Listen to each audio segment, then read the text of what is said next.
Okay, I thought this would be a good time to do a review of At Our Best. This is the, really is technically like the first, big WrestleMania weekend show. I think, Ring of Honor or, even the Indies in general, have ever done. So this took place at Elizabeth, New Jersey, Jay Lethal's hometown, March 13th, 2004. So the Saturday right before WrestleMania 20. Pretty historic show. So some people wanted me to review this last year because of, the Jay Briscoe situation. One of Jay Briscoe's, best matches ever against Samoa Joe inside of a steel cage. Probably like the most, I'm not even going to say the most bloodiest, but in terms of the word gore, goriest. And I'll explain why I'm saying that. But yeah, Jay Briscoe lost a ton of blood in that match. It's really, really cool. The Joe and Jay Briscoe match. That definitely stole the show. But at the same time, man, you got a really, really good AJ Styles and CM Punk match.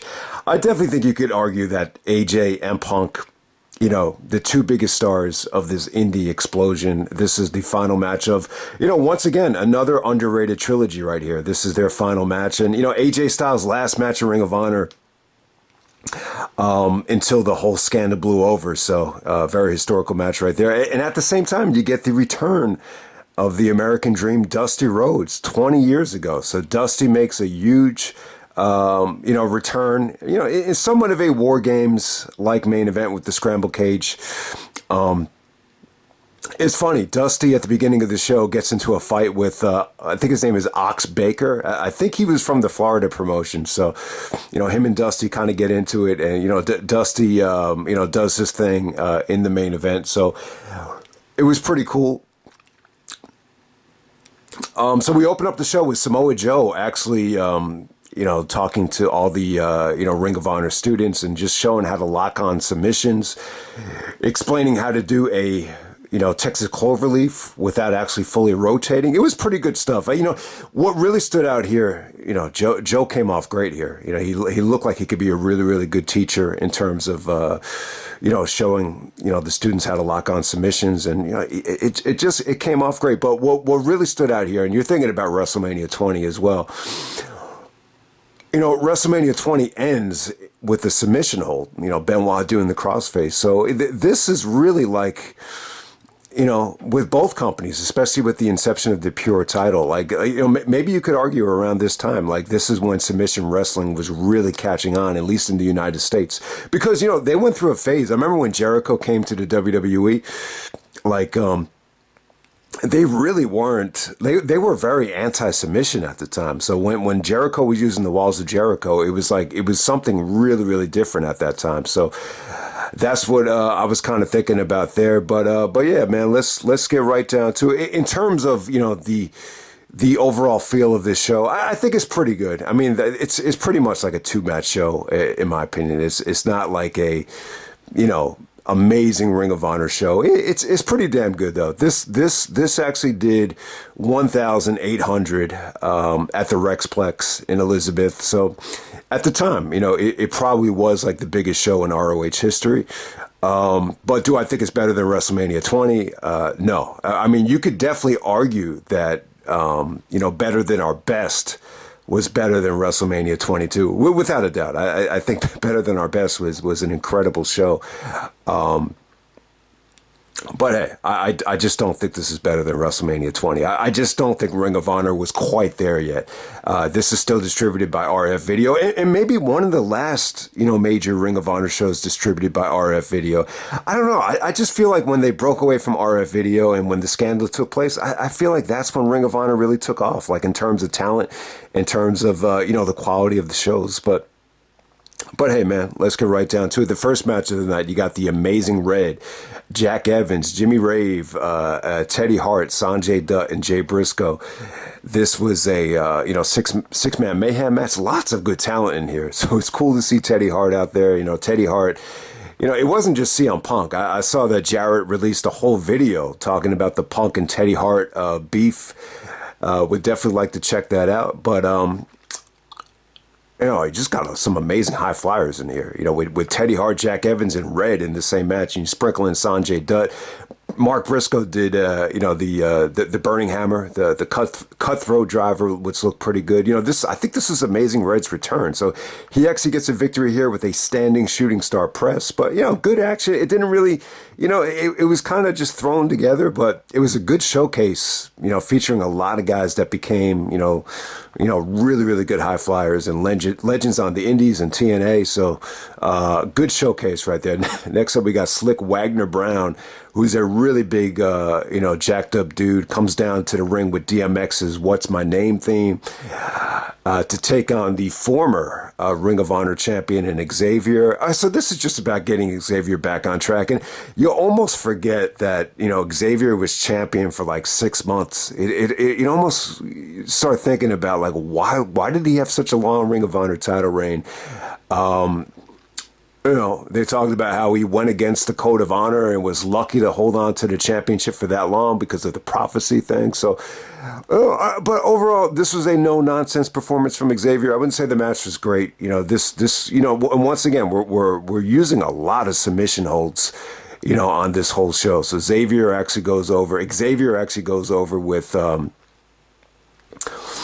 kind of like a full Nelson camel clutch. That actually came off great here. But, I can't say Slyk Wagner Brown, was able to show a lot here. But Xavier goes over, and then we're off to another, future main event of a WrestleMania weekend show. So we got Jerry Lynn taking on Nigel McGuinness. 5 years later, they would actually main event Supercard of Honor 4. So it's pretty cool that 5 years earlier, they actually did wrestle at WrestleMania weekend. That kind of goes under the radar. Nigel here was pretty much, more of a European style, just a little bit more of a grappler here. Didn't really, I've been at Ring of Honor shows in the past, and people would always bitch about, man, I hate Nigel matches, man. It's like 20 minutes of just a guy using the lariat over and over again. But here it's totally different. This is just more submission based, more of a European style. Jerry could definitely wrestle this style as well. So Jerry didn't look great here. He didn't look like he was like, I want to say, I think the 2009 Jerry Lynn version looked healthier than this. He looked like he was in better shape. I think this is around the time, and maybe it was after this, where I think it was, what's his name from WCW? Juventud Guerrero actually ended up hurting him. But I think Jerry, he must have been healthy here because he looked like he wasn't injured, but he just didn't look like he was in like Jerry Lynn shape here.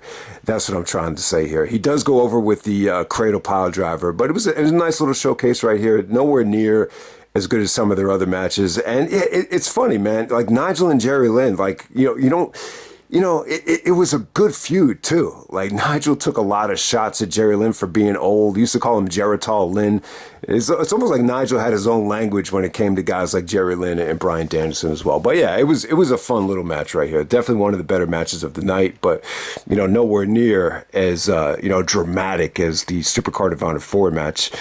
All right, let's move on. We got Matt Stryker and John Walters. This is a number one contenders match, and you could actually choose the pure title or the world title if you win this match. So it's a pretty cool, stipulation right there. So AJ actually, walks out of this show as the pure champion.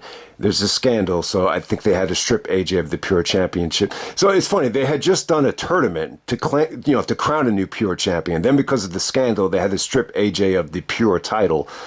So yeah, I don't really remember, if Matt Stryker challenged Joe or, what happened with Matt Stryker right here. I think they just probably dropped it. But yeah, Stryker actually wins by submission over John Walters. Another very much a pure submission-based match. Really nothing, fancy to talk about here. I just didn't think either guy had much star power, much charisma. Walters is a hell of a wrestler. He was in great shape here. But, there's really not much to say about it. Stryker goes over with the Texas Cloverleaf. And then we move on from there. But yeah, this is for those of you that think this is the Stryker from the WWE, that was a teacher. This is a totally different guy. But hey, man, we're going to move on. We got Colt Cabana and Ace Steel taking on the Prophecy of Dan Maff and BJ Whitmer. This kind of ended in a schmoz. You actually did have, and I guess at the time, she was CM Punk's girlfriend, and Tracy Brooks. She was out there. Allison Danger was out there. They were debating who's the hotter girl, Tracy or Allison Danger. I would go with Tracy Brooks. I think the first time I saw Tracy Brooks, I said to myself, wow, man, I really, like, this is the kind of girl I want. Like, you know, because she had such beautiful dark hair. She had, you know, the nice big tits, the nice legs. I think Punk was actually dating her at the time. That's why she was with, you know, Cabana and Ace Steel. So there's still, you know, we're still in that Second City Saints versus the Prophecy mode. They're still building up to that big, you know, street fight at Death Before, is it at Death Before Dishonor, I believe, in Chicago. So they're still building up to that. The whole locker room ends up coming out here. So there's really not much to talk about in terms of this being a match right there. So let's move on to the, you know, the triple main event. We got AJ Styles taking on CM Punk for the Pure title. We got Ricky the Dragon Steamboat as the special guest referee. So AJ actually won the Pure title tournament at the second anniversary show in controversial fashion, I believe. I think there was an issue with one of the rope breaks. Okay, here we go. AJ Styles, CM Punk. They actually get the cover here for At Our Best. Oh, man, I got a lot to say about this, but yeah, I definitely think it's probably the best AJ Styles and CM Punk match I think I've seen. You know, the final match of the trilogy. You know, the funny thing is, you know, it's really interesting that they never went to this during the summer of Punk, because when Punk, you know, won the title and he turned heel and he did the Sign of Dishonor promo where he signed the WWE contract on the ROH title, like a lot of the promo felt like it was triggered at AJ. Like it really did. He mentioned AJ Styles and Christopher Daniels are coming back to Ring of Honor, and there'd be no Ring of Honor to be coming back to if it wasn't for me. But yeah, he talked about the scene where AJ couldn't look him in the eye when they were, you know, promised themselves that they would stick together throughout the scandal. So yeah, whatever happened, whatever agreement they must have made, obviously it fell apart after the, you know, Robbie Feinstein RF video scandal. For those that don't know, there was a, you know, I think Robbie actually got accused of, you know, being with an underage boy, if I'm not mistaken. But, you know, I really don't want to get into that. But it's a story for another day. But it all worked out for the better. I think Ring of Honor, it just felt to me like if Robbie Feinstein and RF Video were distributing, you know, the video footage at the time, you would think that Gabe probably didn't have like full creative control. That's just how it kind of came off to me. I could be wrong. Maybe Gabe still had, you know, full creative control over this thing. But it does seem to me like when they broke away from RF Video, you got less and less of these like Scramble, Carnage crew, you know, Scramble Cage, Melee, Spot Fest. But hey, I think AJ and Punk, I love both guys. I hope they go back to this in the WWE when Punk gets healthy. I think there's a lot of history here. You know, this is, in some ways, it's Mr. TNA versus Mr. ROH. I think they're two, you know, I think AJ's the better wrestler. I think Punk is obviously the better guy at promos. It's really hard to pick between both guys. It really is. I think they're totally different guys. You know, to me, I think AJ fits my personality a lot more. I think Punk is one of these guys that, you know, is more driven by fame, wants to set the world on fire. I've said it time and time again. One of the things I love about AJ is that he just wrestles and wants to go home to his family. He doesn't want to set the world on fire. In a lot of ways, I like that about AJ. So yeah, you know, and you know, bringing up the atheist thing. Someone actually said, you know, the reason Punk keeps on getting hurt is this karma for being an atheist, while AJ Styles is a born-again Christian. So once again, you know, two totally philosophies there. So you got two totally different personalities. Now, the wrestling between them was good, though. It was good. You know, AJ and Punk, their matches don't really get a lot of credit. You know, they really don't. And then you get some IWA Mid-South stuff. I think, you know, both those guys wrestled in, you know, the IWA, if you want to, you know, see some of their, you know, best work together, probably. But I thought this was good, though. You know, Steamboat's a referee. You got the Pure title rules. You know, AJ wasn't really using a lot of submissions at the time. Like, this is before he started to do the calf crusher, the heel crusher. You know, Punk really experimented with a lot more submissions here, especially the headlock. He was famous for using the headlock against Joe. He actually did a Boston Crab here. So there was some, you know, really, really good rope breaks. You know, AJ actually busted out the Shining Wizard, which is Punk's finisher at first, and then Punk actually did a Styles Clash. AJ gets his foot on the rope. So AJ actually uses up all his rope breaks.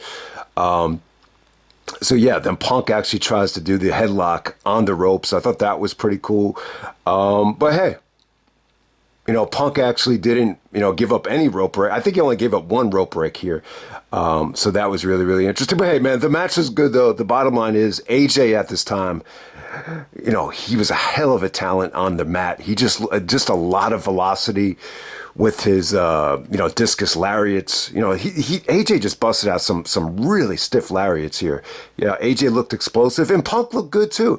Punk at the time was actually carrying, he kind of reminded me of Hero here, just the way he looked, and he was carrying a little bit more body fat, but he didn't look injury prone here. Like, some people have been kind of, contemplating, is Punk a little bit too fragile? You heard the word fragile used with Randy Orton at times with the injuries, but I don't know, man.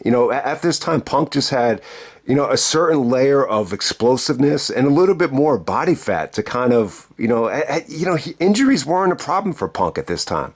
Like the only injury I remember Punk having around this time was the broken skull. And, you don't get a broken skull from being injury prone. So, the match was good. I thought it was fun. The story of the match was that, Punk actually had AJ in the headlock. AJ, according to Punk, his hand dropped 3 times, and Punk even said even Ray Charles could have seen, AJ's hand drop a 3rd time. So, AJ's able to kind of, Hulk out of it, and he was able to put, Punk away with just a series of stiff-ass lariats. No Styles Clash needed. It was actually Punk that delivered the Styles Clash here. So, and then after the match is over, Joe comes out. And he's angry with AJ for being the pure champion. He thinks it's total horseshit that Ring of Honor has a pure champion, as he doesn't think a secondary title is needed because he made the Ring of Honor world title into, being the most credible belt in the United States. So they're clearly building up to a Joe and AJ match. I don't know if it was going to happen at Final Battle. It's just so funny to me. Like if it wasn't for the scandal, if it wasn't for this, if it wasn't for that, I don't know if Joe and Aries would have happened at Final Battle. You heard that Final Battle main event change so many times. Like when you watch this show, if clearly felt like they were building up to, a big Joe and AJ match, in Ring of Honor. You never really got it in Ring of Honor with Joe and AJ. Their best and biggest matches happen in TNA. So, go figure. But, Joe is kind of treating, Punk like he's a child and doesn't belong in the conversation. So, after Joe and AJ leave the ring, you get a confrontation between Punk and Steamboat where, Punk is bitching about the bad officiating. And then, Steamboat is actually making fun of Punk for being a Ric Flair wannabe because, at the time, Punk had the bleach blonde hair. But hey, you get to see Steamboat chop the shit out of Punk. Just the way Punk was bumping for Steamboat. It makes you believe, man. Punk and Steamboat at this time looked like they could have had a great match. Jericho had a really good match with Steamboat like 5 years later. So I'm sure if they went back to, if they did Punk and Steamboat at this time, I'm sure they could have at least had like a solid 4-star match, especially at that time. But hey, great match right there. AJ retains the pure title. Sadly, though, AJ leaves the company for about 1.5 years, because a lot of the TNA guys did not stay on board. So there we go with that. Next up, we got Hydro taking on Roderick Strong. All right, so this match is clipped. I think it's actually from the Do or Die shows. So I don't want to rate the match, but Hydro is actually Jay Lethal. He's in his hometown of Elizabeth, New Jersey. So lots of history between Jay Lethal and Roderick Strong. I just reviewed it for the Death Before Dishonor Mega Mix. They actually had a 60-minute time limit draw in 2015. But hey, you get to see them wrestle on this show. I always thought Roderick had debuted in 2003, but it is a possibility. This might have been the first time where Strong and Aries are actually making their Ring of Honor debut. So, the Strong and Lethal match here as Hydro, it's actually clipped. But hey. And then you get who does Aries take on here? Austin Aries versus Danny Daniels. Okay, so this is the Danny Daniels from I think IWA Mid South who won the Ted Petty Yeah, Aries looked great there in that tryout match. I mean, I mean, little did you know he would become on the Ring of Honor champion by the end of the year, and he's in a tryout match at WrestleMania weekend. So go figure. Okay, next up we got the ROH World Title match. This is Samoa Joe taking on the very very young Jay Briscoe. You got Mark Briscoe at ringside.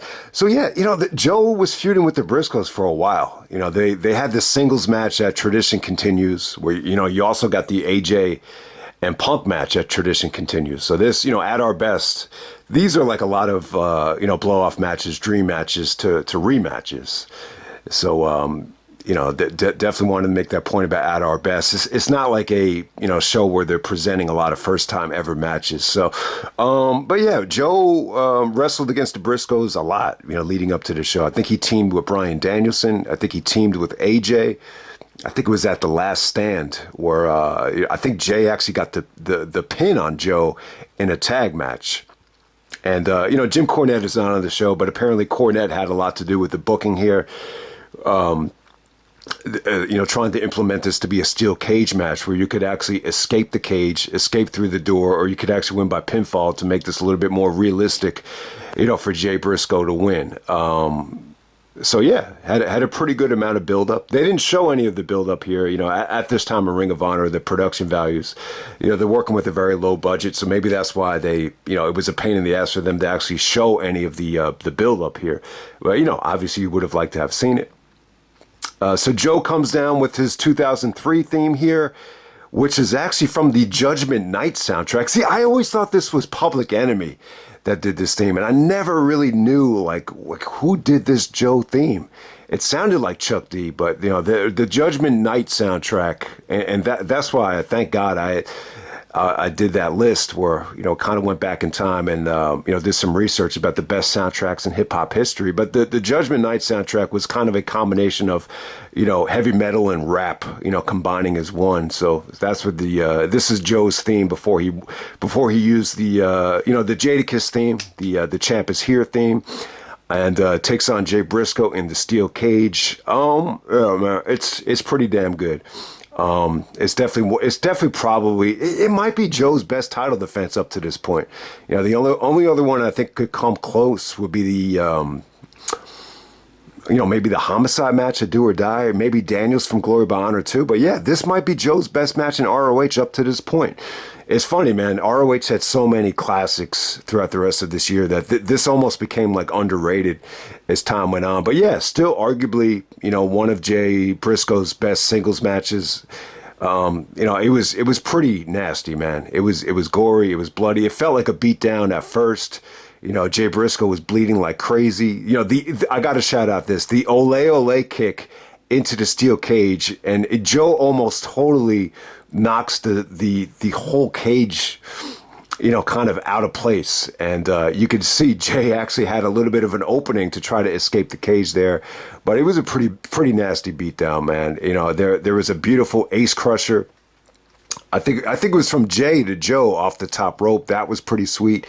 But hey, man, it was pretty gory, man. Jay took a ton of punishment here. This is the bloodiest I've ever seen him. So there's a shot of the blood coming off of Jay Briscoe's forehead, and it's not just blood. It actually looks like layers of skin just hanging off of Jay Briscoe's head. So it looks nasty. Like even it's just funny. The Eddie Guerrero Bloodfest at Judgment Day is actually the same season as this, and this is really one of the only few times where I think this could actually rival, that blood loss from Eddie Guerrero at Judgment Day. But yeah, this what separates this from everything is just the chunks of, it looks like it's just skin just hanging from Jay Briscoe's head. It looks nasty, man. They even said on commentary, Gabe said on commentary, like, make sure you don't eat anything during this. But yeah, this is crazy, man.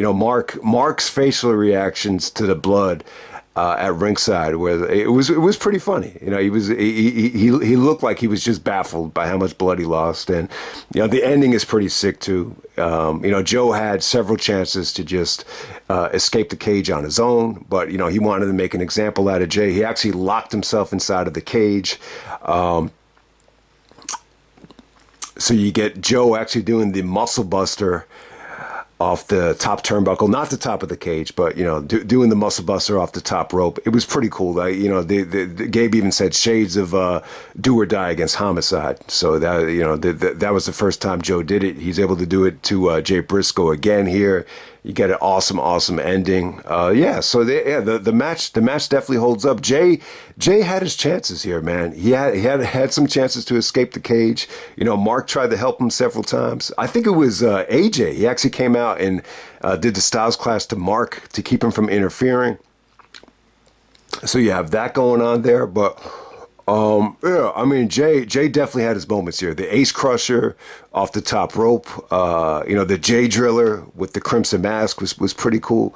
Joe kicking out of that. Yeah, the match is pretty damn cool. One of the best steel cage matches in ROH history. I guess the only other one that could really compare to this would be the BJ Whitmer and Jimmy Jacobs Supercard of Honor 2 match, which was 3 years later at WrestleMania weekend. So yeah, definitely the match of the night. So definitely check it out. One of Jay Briscoe's. It's still has Jay really topped this match in Ring of Honor? He might have. Jay's had some really good singles matches. Obviously the championship victories. The match against Kevin Steen. The match where he lost to Jay Lethal was pretty damn good. But yeah, it might still be Jay Briscoe's best singles match ever. So it's up for you to decide. It holds up pretty damn well. And then the main event, we have the Carnage crew taking on Special K. This almost had like a War Games type of feel. So you got Dusty actually coming out there to help out the Carnage crew. He's doing the elbow drop on everybody. Then you have Ox Baker coming in, so you get Dusty and him going at it again. So that's probably the highlight of the match. The match felt like a mess at times, but they're still kind of catering to the old school ECW fans. There's some crazy high spots here. So a lot of people would be critical of this. If Austin saw this or Jim Cornette saw this, they would say, it's a bunch of violent crap. It's a bunch of backyard wrestling. But the ending was pretty damn cool. I think it was the Carnage crew. They actually did a pile driver off the top of the cage through the table. I believe it was to Angel Dust. So that's how the match ends right there. But hey, it gave the live experience, live crowd what they wanted. It just felt like a lot of guys out there. Pretty much everybody here from Special K, including that dude with the Nick Van Exel jersey. Not for everybody, but at the same time, it felt like ROH was really, catering to a specific audience, with these Scramble melee matches. So in a lot of ways, this is the blow off to the Carnage crew and Special Carnage crew and Special K feud. Not the worst thing in the world. Special K was the total opposite of the Carnage crew. The Carnage. So if you want to watch a steel cage match featuring construction workers and frat party boys, this will be it for you. But the match just wasn't for me. I didn't really care for it. But it definitely had some incredible feats of spots here. So it is what it is. So man, I'll end it right there, man. That's at our best. The Ring of Honor show right before WrestleMania 20, and I'll be back with WrestleMania 20 on March 14th, the 20th anniversary. Definitely looking forward to talking about that. So hope you enjoyed the video, and I'm out. All right.